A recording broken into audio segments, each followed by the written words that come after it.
n'abandi barundi baba hanze bakorera hanze abo twitagwa abarundi bishwi diaspora. Turakeneye kubona diaspora ifise ikibaza muri iki gihugu.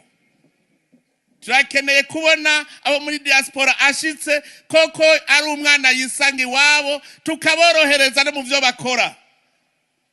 Ico kibazo tugiye cifatira mu ntoki kandi turazi yuko bizogera neza. Maze igihe ndabumviriza ibyo bipfuza, ndumva yuko ari abantu bafise ishaka giterambere, mugabo kubera tutari bwabitegere hariho indongo zitari bwabitegere. Ubu rero tugiye tubishire mu migambi, uwo muri diaspora aje gukora umugambi ahubwo yoroherezwe kurusha n'abandi bari ngaha. Gutyo niho nuwagiye gusuma azosuma garukana mu gihugu cyacu.